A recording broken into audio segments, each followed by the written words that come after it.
Waalaikumsalam warahmatullahi wabarakatuh. Oke, selamat malam teman-teman semua.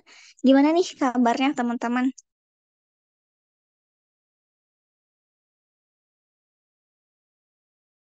Aku harap teman-teman kabarnya baik dan selamat datang dalam acara Bootcamp Pajajaran Academy Community sesi S Mentoring SI pada malam hari ini. Puji dan syukur marilah kita ucapkan kepada Allah Subhanahu wa Ta'ala karena atas berkat dan juga karunia-Nya lah kita dapat berkumpul dalam acara bootcamp kali ini.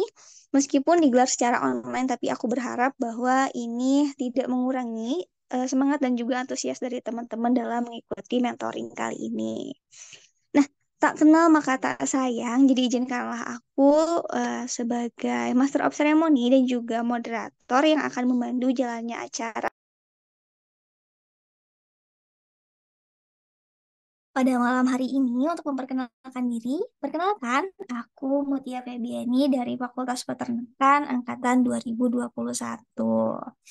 Oke, tanpa berlama-lama lagi nih, mungkin siapa sih yang akan menjadi pemateri dalam acara mentoring kali ini? Mungkin teman-teman juga bertanya-tanya dan juga penasaran siapa sih mentor kece kita pada malam hari ini.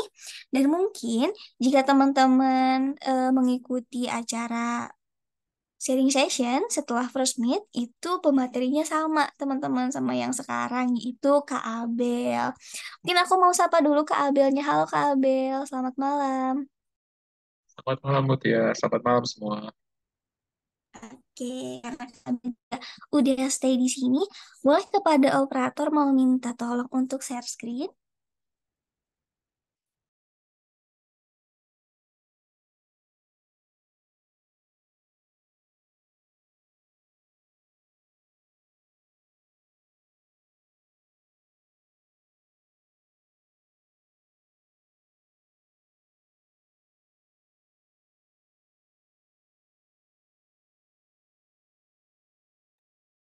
Oke, boleh di zoom sedikit ya, punten untuk CV-nya.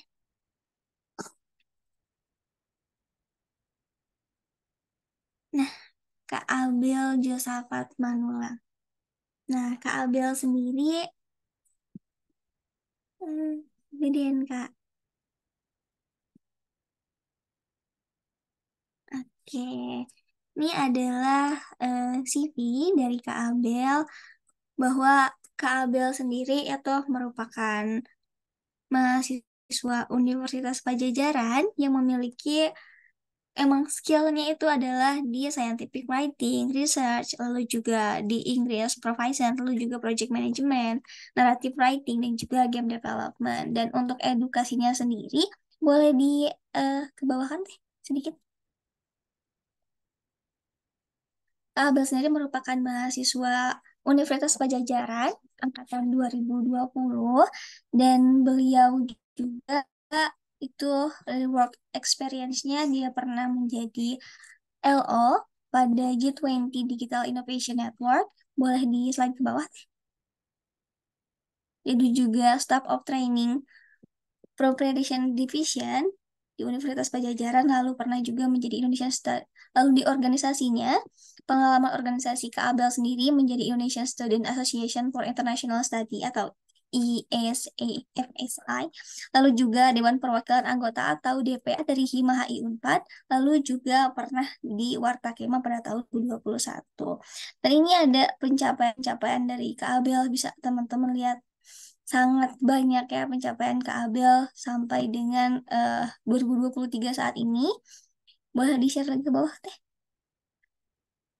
Oke, nah itu dia dari pencapaian-pencapaian dari Kak Abel dan udah di spill-spill itu Kak Abel sangat relate dengan pematerian malam hari ini mengenai esai gitu. Dan mungkin untuk acara kali ini karena ini adalah berupa mentoring, aku akan membawakannya secara sharing session aja mungkin ya Kak Abel ya. Oke, boleh nih. Mungkin bahas yang ringan-ringan dulu Kak Abel. Boleh nih untuk Kak Abel memperkenalkan diri. Oke Mutia, untuk permulaan ya, ntar yang ringan-ringan dulu aja. Namaku Abel Josafat Manulang, bisa dipanggil Abel atau Jo. salam kenal semua. Dan ya, aku mahasiswa angkatan 2020 dari Prodi Hubungan Internasional. Ini udah termasuk, ya udah masuk ke final year-nya ya bahasanya. Dan ya, salah satu aktivitas yang aku geluti sekarang adalah academic writing atau kepenulisan lah secara umum. Dan salah satu outputnya bisa berupa artikel jurnal hingga esai biasa. Terima kasih. Oke, nah karena Abel juga udah perkenalan, jadi ya teman-teman, Kak Abel ini dari HI 2020 dan mengenai esai sendiri nih Kak Abel kan nggak banyak orang ya yang suka tentang esai ataupun juga yang suka mengenai menulis bahkan pun untuk mengerjakan tugas-tugas kuliah itu kan kayak untuk laporan praktikum atau sebagainya aduh males banget nih agaknya untuk nulis. Nah, untuk Kak Abel sendiri nih gimana awal mulanya Kak Abel suka menulis esai? Oke, sebenarnya untuk awal mula kayak agak panjang ya kalau misalnya ditarik sampai akarnya. Tapi setidaknya untuk lingkungan kuliah itu udah dimulai dari kesibukan kuliah ya. Berhubung kayak di HI terutama kita banyak banget dikasih tugas bikin resume, esai, atau ya artikel lainnya lah. Dan dari berbagai tugas yang diberikan itu secara tidak sadar ya terbentuk lah semacam habit untuk ya mulai menulis ini. Mungkin bisa bercabang ke hal lain kayak misal personal journaling kayak ngejurnal ya recap hari ini dan semingguannya gimana. Tapi untuk yang lebih substantif kayak esai ilmiah gitu, kalau dari aku akarnya itu dari tugas-tugas yang diberikan dan ajakan dari teman sih. Ajak kayak, hey, let's take it to another level. Ayo kita bawa ke bentuk lain selain cuma tugas, ke bentuk esai lain, misal untuk lomba hingga ya untuk menyampaikan ide secara umum. Gitu sih. Oke, Kak mungkin bisa dibilang dari terpaksa, terbiasa dan menjadi suka mungkin ya karena dikarenakan tugas, lalu juga udah terbiasa dengan tugas dan akhirnya malah jadi suka menulis esai. Dan tadi sedikit dibahas mengenai teman sendiri dari Kak Abel ada ajakan dari teman dan itu mungkin bisa memotivasi teman-teman semua di sini jadi teman-teman Pajajaran Academy Community bahwa ternyata lingkungan ataupun juga circle pertemanan itu sangat berpengaruh juga nih bagi akademik teman-teman semua. Nah, lanjut ke bahasan selanjutnya nih Kak Abel. Mengenai esai sendiri itu kan kalau misalkan menulis esai seperti kata Kak Abel tadi ya udah coba dulu aja. Awal mula nih Kak, awal mula Kak Abel memberanikan diri untuk aku mau join lomba itu kapan Kak dan gimana ceritanya? Oke, kembali lagi untuk lingkungan kuliah dulu ya. Jadi kalau untuk aku awalnya itu kayaknya masih di awal semester 1 atau 2, di mana kala itu selain untuk tugas, dosen tuh suka nge-share ketika ada lomba esai. Mumpung waktu itu kan masih online ya, tahun 2020, 2021, dan dosen waktu itu masih suka nge-share kayak, ada lomba esai ini loh, bisa kalian ikutin mumpung lagi online dan ada waktu senggang.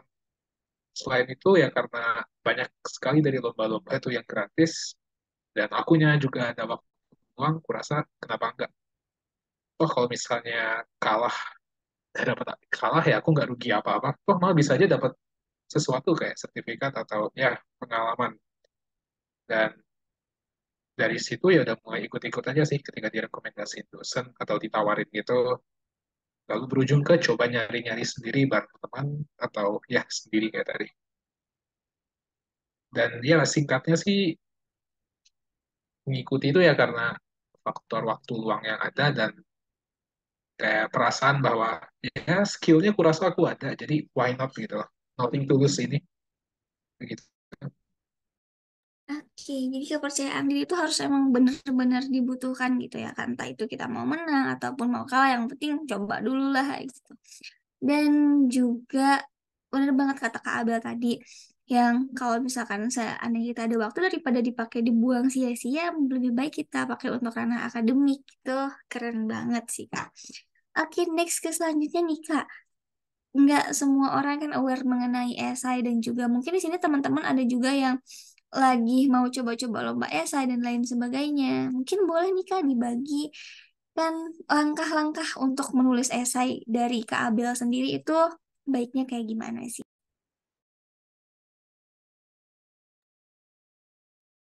Oke, jadi kalau menurutku ya, esai, pertama kita harus tahu dulu nih, esai itu kayak gimana. Ya, kalau dari pemahamanku, esai itu bisa dianggap sebagai medium berupa tulisan bagi kita untuk menyampaikan ide atau gagasan. Dan dari situ, ya, tentu kita tahu dong, intinya adalah menyampaikan sesuatu. Jadi menurutku ya, pertama tuh kita selalu aku usahakan agar kita nih tahu dulu loh, apa sih yang mau kita gagas, apa yang mau kita tulis, apa yang bakal jadi jantung dari esai kita. Dan begitu kita udah tahu, baru bisa kita petakan kayak, oke, pendahuluannya ntar kayak gimana nih. Lalu penjembatanan ke gagasan utama kita gimana, dan bagaimana kita menutupnya, baik dengan rekomendasi atau dengan menyimpulkan semata. Tapi kalau itu kan idealnya ya, kondisi idealnya. Tetapi kalau tidak bisa dipenuhi ya, bukan berarti kita serta-merta harus berhenti nulis juga. Enggak. Bisa aja mulai langsung nulis walaupun masih abstrak atau hanya berupa kumpulan informasi umum. Dan walaupun mungkin startnya masih umum banget, kita bisa aja pakai pendekatan yang deduktif atau ya sebaliknya juga untuk bisa tahu seiring berjalan kayak, oh aku kayak mau ngambil arahnya ke sini aja. Ini gagasan yang mau aku ambil. Ini stance yang mau aku pertahankan. Dan ya, menurutku di situ sih. Simpelnya upayakan rencanain dulu. Tapi kalau misalnya nggak bisa, udah mentok ya, silakan coba aja nulis dulu walaupun nggak ke arah, tapi setidaknya dengan ke-expose sama topiknya dan ke aktivitas menulisnya ya, who knows, siapa tahu kita ntar bakal dapat ilham dan bisa memperoleh lah arahnya selanjutnya gimana. Begitu sih kalau dari aku. Ya, benar banget nih Kak. Kakak Abel tadi dikasih tips and trik langkah-langkah teman-teman tentang menulis esai. Nah, terus nih Kak, eh mau sedikit sharing session juga. Aku pernah mendengar juga dari salah satu pematerian itu ada yang caranya tuh ada yang dia eh tahu dulu ada event lomba apa, terus baru dia bikin papernya dan kayak langsung terarah. Ada juga yang kayak ya udah bikin paper dulu aja karena tema tema dari esai-esai ataupun kayak KTI itu biasanya ya berkutat di itu aja gitu. Nah, kalau misalkan Kak Abel sendiri tipe yang ada lomba baru bikin paper atau kayak bikin paper dulu nanti kalau misalkan ada lomba tinggal nambah-nambahin kayak gitu. Tipe yang mana nih? Ah, berarti terkait tujuan menulisnya. Oke, kalau aku sih lebih sering, ya tergantung. Kan kalau aktivitas atau output kerja itu kan biasanya ya artikel jurnal, publish di jurnal ya. Dan karena di jurnal itu biasanya topiknya umum, aku bisa aja nulis apapun asalnya masih bersenggolan lah dengan topik yang di cover jurnal-jurnalnya. Dan karena itu aku jadi lebih bebas dalam menentukan apa yang mau aku tulis dan kapan menulisnya. Bisa aja aku hari, misal bulan ini aku mau fokus ke proyek tentang ya daur ulang, kegiatan daur ulang, dan bulan depan aku baru mau bikin tulisan tentang ya laut. Tapi untuk submitnya ya karena jurnal lebih gampang karena kita kan udah tahu nih jurnal ada siklus publikasi dan penerimaan artikel, jadi lebih gampang.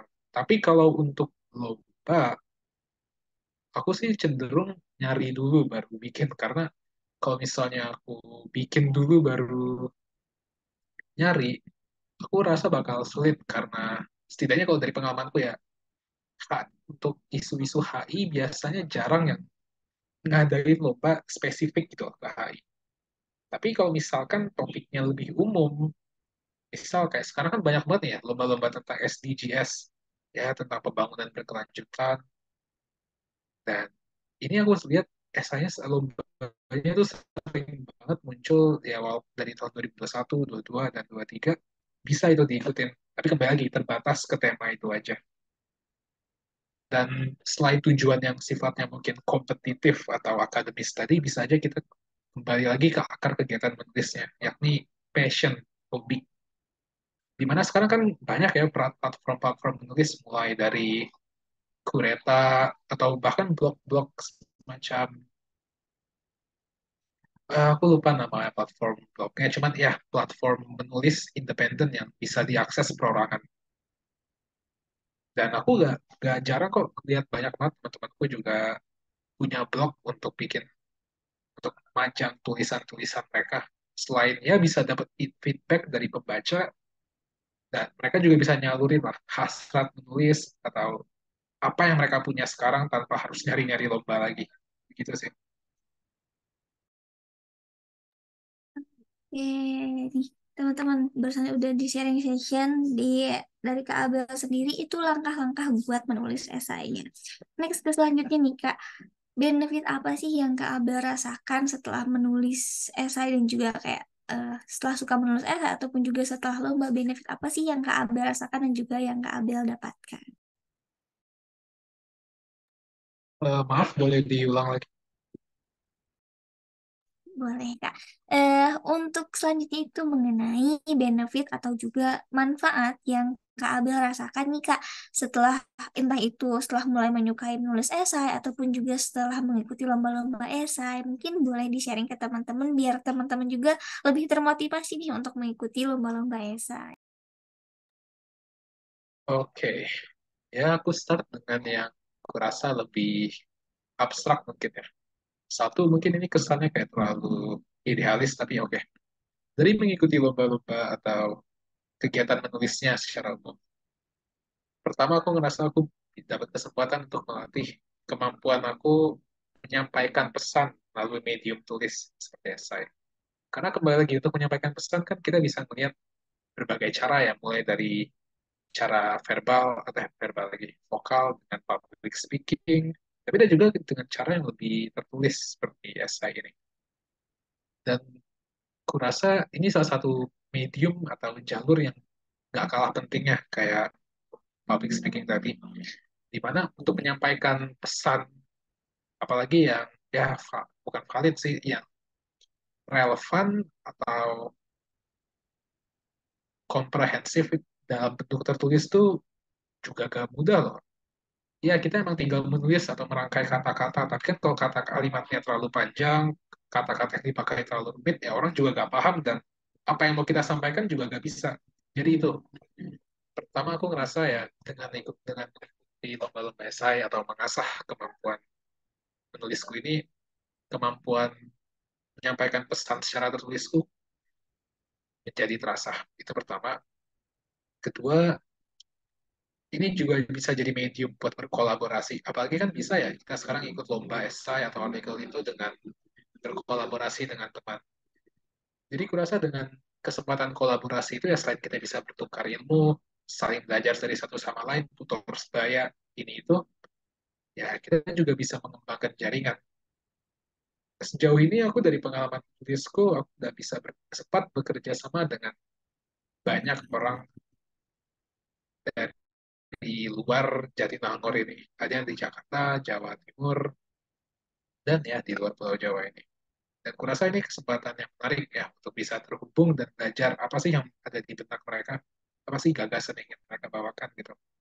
Dan yang terakhir mungkin lebih jelas ya, yakni hadiah reward bounty-nya. Apa sih yang bakal kita dapat? Toh toh sekarang banyak banget ya lomba-lomba esai yang memberikan hadiah yang cukup gemilang, baik berupa tunai, kesempatan pengembangan diri seperti bootcamp, dan sertifikat lain-lain. Begitu sih. Oke, ternyata banyak banget nih teman-teman benefit dari mengikuti essay, bukan cuma eh yang menarik lagi adalah yang tadi pembahasan tentang Kak Abel benar-benar memperluas relasi dengan cara mengikuti lomba. Jadi bukan hanya ya udah lomba-lomba aja yang penting dapat hadiah dan lain sebagainya, tapi teman-teman juga bisa dapat relasi bahkan kayak Kak Abel tadi bukan cuma teman-teman yang dari di Jatinangor aja, tapi juga kenal sama teman-teman di luar, juga ikut kerja sama-sama mereka. Itu keren banget. Next question nih Kak, tips and trick mungkin yang bisa dibagiin ke teman-teman tentang esai entah itu kepenulisannya, mengikuti lombanya, ataupun yang ingin Kak Abel sampaikan kepada teman-teman anggota PAC. Well, untuk tips and trick ya, sebenarnya dari aku satu sih, kalau misal mau mulai menulis ya, just start writing. Ya tentu ada perencanaan, kayak yang tadi aku bilang, tapi ya anggap aja itu proses dari penulisnya lah. Jangan procrastinate atau ya delay-delay kegiatan menulisnya, terutama jika ini udah jadi bagian dari tugas ya, atau ya mau dibawa ke ranah kompetitif seperti lomba-lomba itu. Dan selain itu, untuk jangan segan atau khawatir menghadapi writer's block, karena kembali lagi hal seperti itu rawan juga kok dialami sama orang-orang yang emang udah sering nulis, dan ya cara menanganinya emang nggak bisa disamakan ya dengan semua orang. Tapi pada akhirnya aku rasa setiap orang bisa kok dapat solusi mereka masing-masing, baik dengan coba ngambil istirahat atau break, vakum sejenak dari kegiatan menulis, hingga mencoba memperbaiki kegiatan menulis mereka, misal dengan melibatkan elemen eksternal seperti musik atau babakan dalam kegiatannya. Dan tentunya terkait kegiatan lombanya ya, baik untuk aspek akademik maupun kompetitifnya ya, ikut aja. Terutama kalau misalnya barrier to entry-nya tuh gak mahal atau gak memakan biaya sama sekali. Karena pada akhirnya kalau kalian ikut, sekalipun misal kalian kalah, kalian kan nggak benar-benar kehilangan apa-apa gitu loh. Justru kalian bisa belajar atau dapat kesempatan untuk melakukan kegiatan menulis esai itu. Dan hey, apalagi kalau menang ya, ya lumayan dong, bisa dapat ya hadiah-hadiah yang tadi aku bilang. So ya, yeah, itu sih dari aku. Oke, terima kasih banyak nih Kak Abel atas tips and triknya dan menarik ketika membicarakan tentang perlombaan karena sebetulnya kan nggak ada yang benar-benar kalah meskipun teman-teman kalah dalam perlombaan tapi teman-teman tetap mendapatkan pengalamannya. Oke, masuk ke sesi selanjutnya adalah sesi Q&A. Untuk teman-teman yang ada pertanyaan ke Kak Abel mengenai esai, mengenai tips lomba ataupun lain sebagainya, boleh untuk raise hand ataupun jika keberatan untuk raise hand boleh diketik di kolom chat. Dipersilahkan.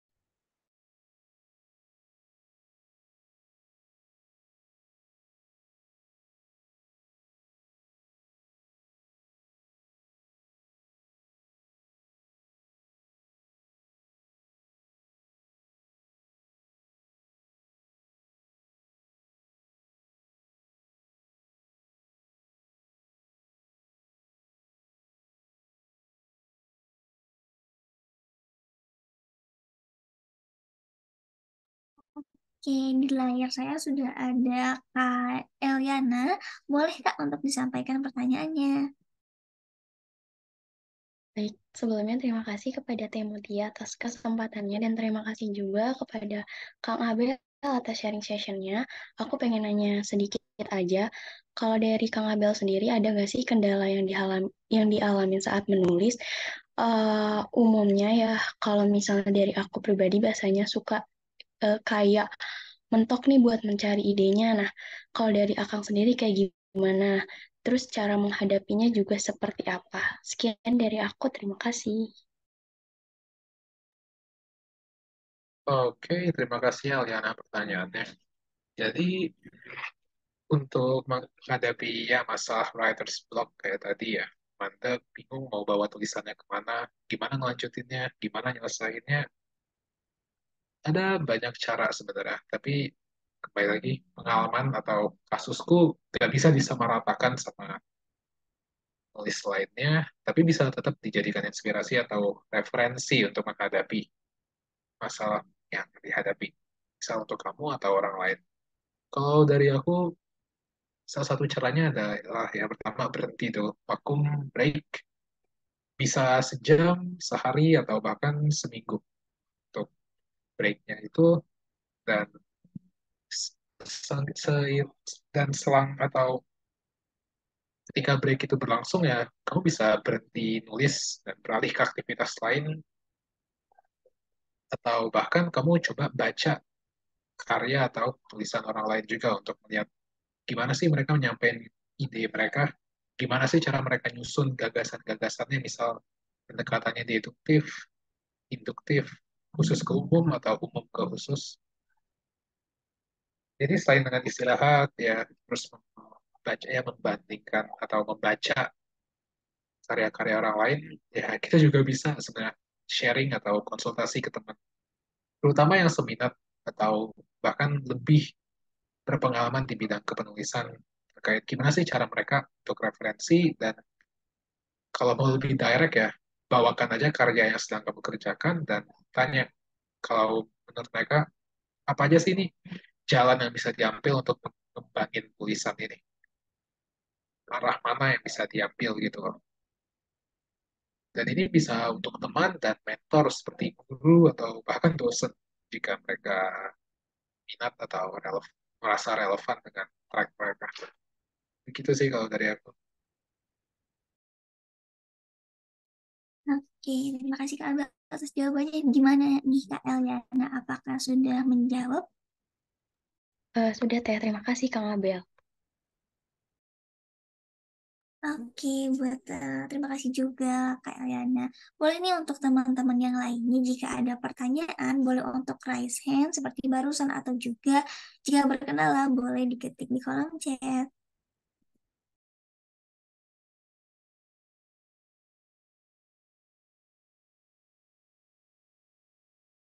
Oke, di layar saya itu udah ada Kak Muhammad Rian. Boleh kepada Kak Muhammad Rian untuk menyampaikan pertanyaannya.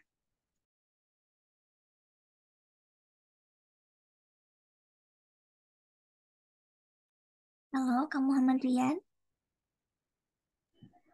Oh, baik, sebelumnya selamat malam semua. Halo, Malam, Ustaz. Oh, suara saya terdengar enggak ya? terdengar Kak.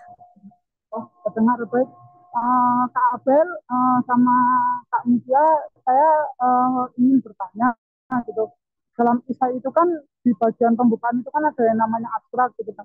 Mungkin bisa sedikit dijelaskan abstrak itu bagaimana, lalu untuk pemilihan kata kuncinya itu bagaimana begitu Kak.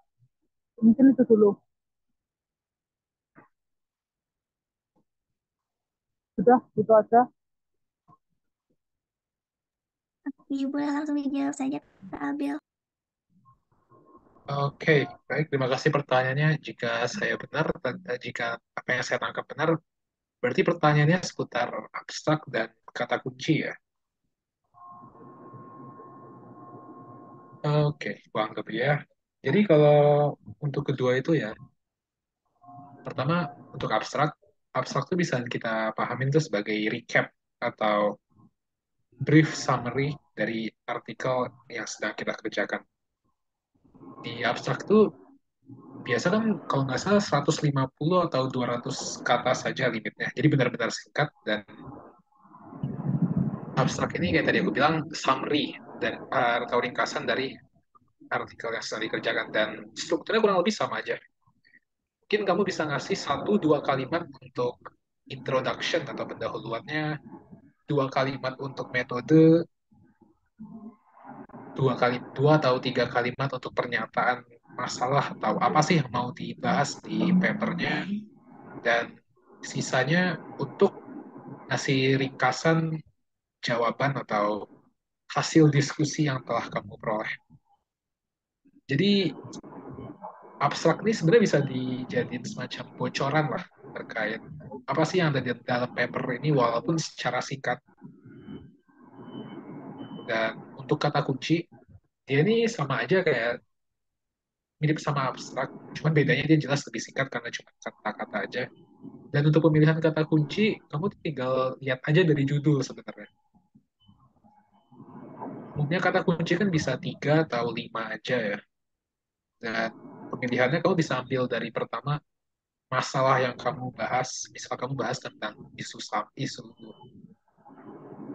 misal apa ya, harga BBM yang naik gitu misal itu bisa jadi kata kunci pertama. Terus kedua kamu ambil kasusnya tuh di mana. Misal di Indonesia itu bisa kamu masukin sebagai kata kunci. Lalu dalam pembahasan kamu pakai teori apa? Itu bisa kamu pakai Mudrik atau kamu masukin. apa? biasa. Ah, Jadi foto-foto rambut anjay. Kelas, kelas. Dan gimana Karya? Maaf. Sudah Kak, sudah cukup membantu. Oke, Karian, terima kasih. Terima kasih juga Kak Abel atas jawabannya. Boleh untuk selanjutnya tadi ada yang raise hand, tapi nggak ada lagi ya. Apakah hanya terlempar? Boleh nih kepada teman-teman yang lain yang mau mengajukan pertanyaan, jika tidak raise hand pun boleh melalui kolom chat. Aku tunggu ya teman-teman. Di layar sudah ada Kak Isham Ridho, boleh nih Kak untuk menyampaikan pertanyaannya. Baik, terima kasih Kak Mutia atas kesempatannya. Kak Abel izin bertanya, semisalkan kita sebagai penulis itu belum bisa menguasai topik esai. Nah, gimana sih cara biar maksimal menguasai si topik esainya tersebut? Terima kasih. oke, aku coba jawab dulu pertanyaannya. Terima kasih untuk pertanyaannya tadi. Satu ya, sebenarnya kalau untuk penulisan esai gini, aku rasa konteks gak taunya itu bukan gak tahu secara keseluruhan ya, tapi setidaknya kamu tahu basic atau ya general informasi umum terkait topiknya. Jadi nggak benar-benar ya nggak tahu gitu. Dan untuk ngebangun pemahaman dari yang aku bilang informasi umum tadi, kamu tuh bisa mulai dengan ya ngelakuin research terkait topik-topiknya. Dan untuk research ini nggak usah khawatir dalam artian sampai harus menggali informasi dalam berupa misal artikel jurnal atau bahkan buku yang notabene-nya mungkin agak berat dan bikin gak tertarik ya ketika harus dibaca. Karena sekarang kan banyak banget nih model-model atau wujud informasi yang bisa diambil. Misal kamu mau bisa research dengan ya YouTube contohnya. Cari konten-konten relevan di YouTube terkait topik yang ingin kamu bahas di sana. Apalagi banyak pengemasan kasus-kasus gitu kan sekarang lebih komprehensif dan bahkan lebih singkat kan di YouTube. Kedua, ini sebenarnya harus dengan bijak ya pemakaiannya, yakni dengan pemakaian AI. Sekarang kan udah banyak model-model platform AI kayak ChatGPT yang bisa dijadikan semacam quasi partner untuk ditanyakan apa sih yang mau kamu cari tahu gitu terkait masalahnya dan apa yang diberikan jawabannya antara oleh unit-unit AI kayak tadi itu bisa kamu jadiin lead atau arahan untuk membangun pemahaman kamu. Misal kamu nyari informasi, ngajuin pertanyaan A ke AI-nya, dikasih jawaban, dan mungkin ada beberapa bagian tertentu dari jawabannya yang ingin kamu gali lebih dalam. Dan ya, proses penggalian di situlah yang bakal bangun pemahaman. Tapi kembali lagi sih untuk pemakaian informasinya, harus dipakai dengan sebijaknya. Menanyakan, mencari informasinya, itu aman. Tapi misal dengan copy pasting yang terlalu jelas, ya itu harus dihindari. Begitu sih. Terima kasih. Baik, terima kasih Kak sudah menjawab. Oke, terima kasih Kak Isam atas pertanyaannya dan juga Kak Abel atas jawabannya. Buat teman-teman yang lain nih, karena waktunya juga masih tersisa cukup banyak, boleh nih buat teman-teman jika ada yang masih penasaran mengenai esai ataupun juga mungkin mau tanya-tanya ke Kak Abel tentang hal lainnya, boleh banget nih karena jarang-jarang kita ada. Kak Abel juga udah menyempatkan waktunya 2 kali mengisi pematerian di PAC ini. Boleh teman-teman untuk ditanyakan, boleh raise hand ataupun juga di kolom chat.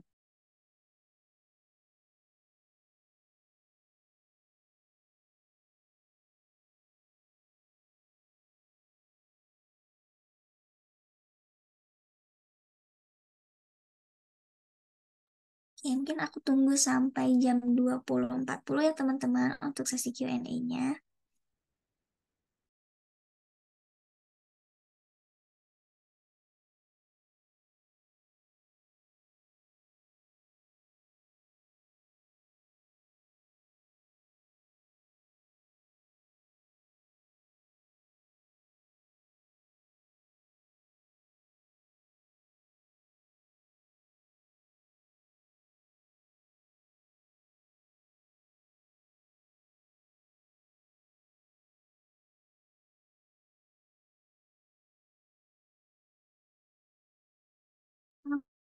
Di layar saya sudah ada Kak Farhan. Boleh nih buat Kak Farhan, silakan untuk bertanya. Oke, sebelumnya terima kasih Kak Abed ya.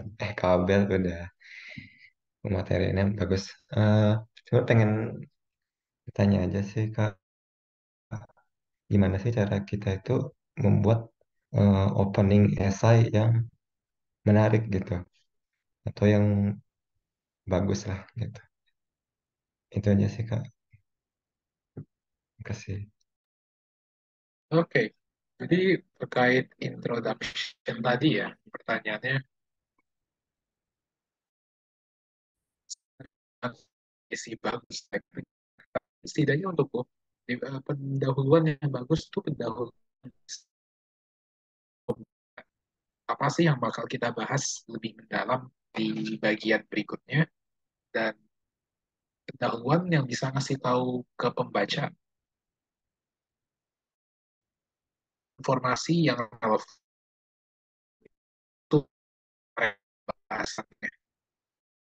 Jadi kamu bisa start dengan deskripsi umum kayak apa sih yang mau dibahas, misal tentang ya isu,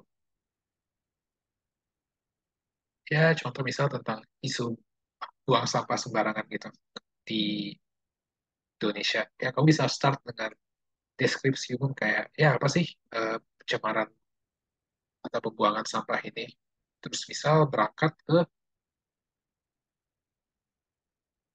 ya ulasan kamu terkait studi-studi sebelumnya buat ngasih tahu kayak hey, riset ini beda loh, tulisanku ini beda sama tulisan lain, dan kamu kasih tahu lagi misal informasi supplementary kayak yang kasih tahu misal dampak pembuangan sampah itu gimana, kenapa sih orang buang sampah sembarangan, tapi secara singkat aja.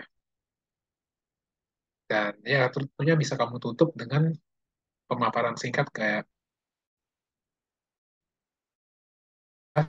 ABC. Pembahasan ABC-nya ini bakal menggunakan teori atau metode apa gitu. Karena kayak tadi aku bilang, fokus ngasih tahu, ngasih gambaran singkat ke pembaca kayak apa sih yang mau dibahas, dan kasih tahu juga informasi yang relevan untuk pembahasan nanti. Misal metodenya, fenomenanya, dan informasi umum lainnya yang tentunya juga diusahakan disampaikan dengan singkat. Gitu sih kalau dari aku. Gimana nih Kak Farhan? Apakah sudah terjawab Kak? Iya, sudah cukup menjawab. Ya, terima kasih Kak Abel. Oke, mungkin last call nih buat teman-teman. Apakah ada lagi yang mau bertanya?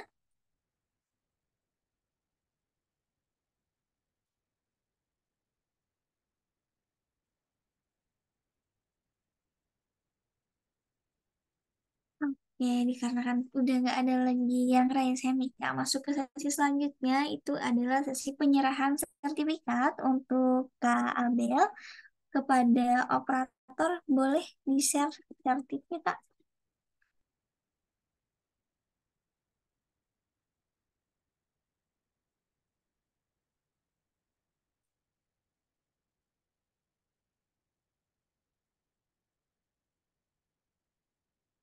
Oh, teteh operator boleh di-share screen sertifikatnya?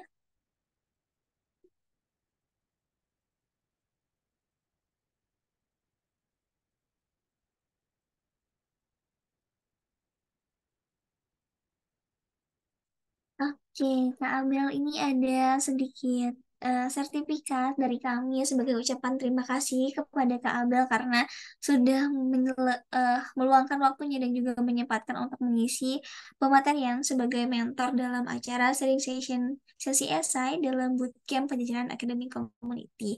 Mungkin kepada operator boleh untuk didokumentasikan terlebih dahulu.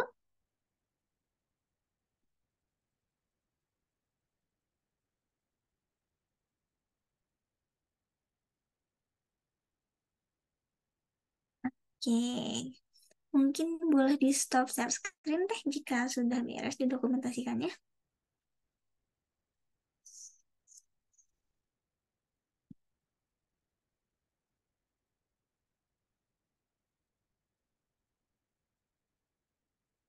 Ya, sekali lagi saya ucapkan terima kasih banyak kepada Kak Abel atas menyempatkan waktunya dalam mengisi sharing session pada malam hari ini, dan juga saya ucapkan terima kasih kepada teman-teman yang sudah hadir dalam acara bootcamp pada malam hari ini. Semoga setelah adanya bootcamp kali ini teman-teman menjadi lebih termotivasi untuk mengikuti entah itu lomba esai ataupun juga lomba yang lainnya, dan juga teman-teman menjadi lebih semangat nih dalam kepenulisan esai. Untuk itu, dikarenakan acara demi acara sudah terlaksana, saya Mutia Febiani selaku MC dan juga moderator pamit untuk undur diri. Saya tutup acara session pada malam hari ini dengan ucapan wabillahi taufiq wal hidayah. Wassalamualaikum warahmatullahi wabarakatuh. Terima kasih banyak teman-teman. Waalaikumsalam warahmatullahi wabarakatuh. Terima kasih banyak, Kang Teh. Waalaikumsalam warahmatullahi wabarakatuh. Makasih banyak, Kak. Makasih banyak, Kang. Baik, terima kasih Mutia sama segenap jajaran Academic Community udah mengadakan event ini. Terima kasih atas kesempatannya, dan ya kalau misal ada lagi yang mau ditanyakan di luar bootcamp ini, jangan segan. Mungkin kontaknya tadi sudah di-share ya, mereka share CV. But ya, itu aja sih. Terima kasih dan saya izin pamit dulu. Ya, boleh Kak Albel. Ya, nanti jika teman-teman ada yang ditanyakan, boleh nih langsung kontak aja ke Kak Albel. Terima kasih banyak Kak Albel. Baik.